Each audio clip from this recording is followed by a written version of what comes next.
Hey Houston, it's Dinko here, your real estate agent and licensed mortgage broker in the state of Texas. If you need to get a hold of me, my contact information will be down below. So, when is the time to buy a house in the greater Houston area? Well, it definitely ain't right now, I can tell you that much. So, in this article here, as it shows, Jerome Powell has said that the housing market is in need of a correction, that it is going to be difficult, it's going to be hard, but we are going to need a housing correction because prices are out of whack. And really, this is more to save face, because at first he was saying that it wasn't going to happen, they were going to do a soft landing, and now they know that's not going to happen. So what are they going to do? They're going to say, oh yeah, correction is needed, but we've been in a correction. If you look at my other videos, we've been in a correction for months now. So the average home price nationwide is down 10%. And if you take into account that there are houses sitting on the market for 50, 80, 100 plus days, it's actually worse than that. It's even worse because those houses aren't even part of the statistics. The houses that are selling are the nicer ones, the ones that are move-in ready. The average houses are not. They're sitting on the market.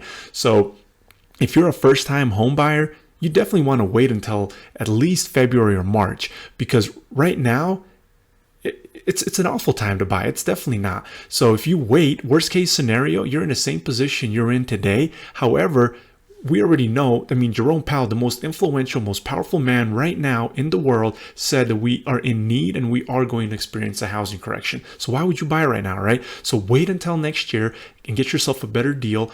Interest rates are awful right now. They've been skyrocketing, and this is higher than what they were at the end of June. And when they were this high at the end of June, it actually caused July to be the worst month in 2022. A bunch of houses were coming back on the market. 2 out of every 10 almost was coming back on the market because buyers couldn't qualify, were getting cold feet, whatever it was. And now the interest rates are higher than what they were at the end of June.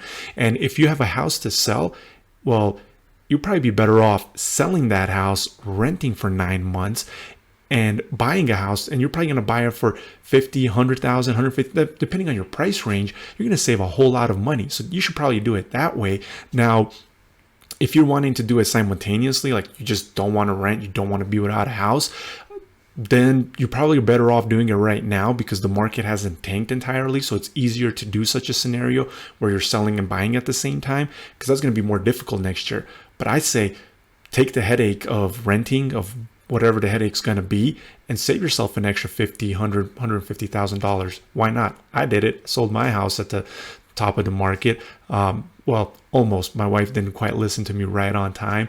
Then she told me, start making these videos. And I said, hey, I'm making all these videos, but you're not even listening to me, So that the first video that I made was, I believe, was the beginning of June, and all of that data I had for months that I was looking at. So it's going to be down below. Market crash part 1. It's a detailed 15-minute video of why the correction was going to happen, and we're in that correction. And there's a part 2 of why we could see a major, correction. It would be more like a crash because it's going to affect an entire group of people, whereas 20 to 30% is going to affect the people that bought recently.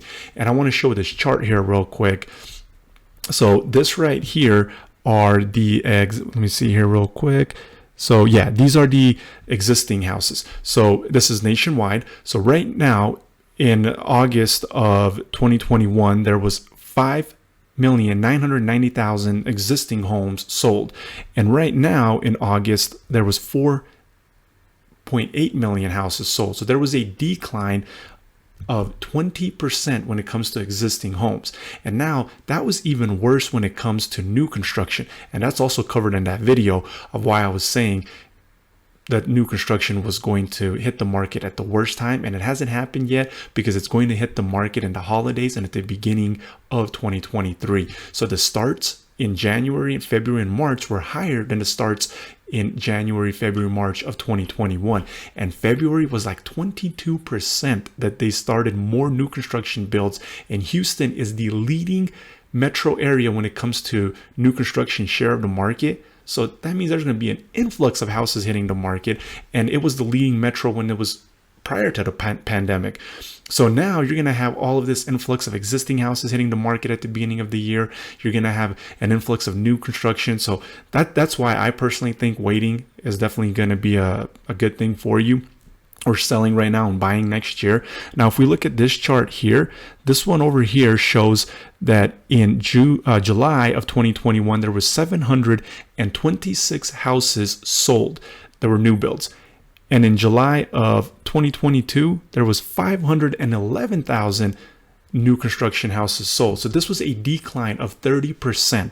So we have a decline of 30% sales in new construction and 20% in existing homes, that sellers are selling. So what happens next year when all of this new construction that was delayed because of all of the supply chain issues we had, plus all the starts that happened at the beginning of the year? Builds are taking longer now, 9, 12 months, maybe even a little bit more than 12 months to complete. So all of these new construction builds are going to hit the market at the worst time at the holidays and the beginning of 2023. Then people are looking to retire, downsize, upsize, whatever it is.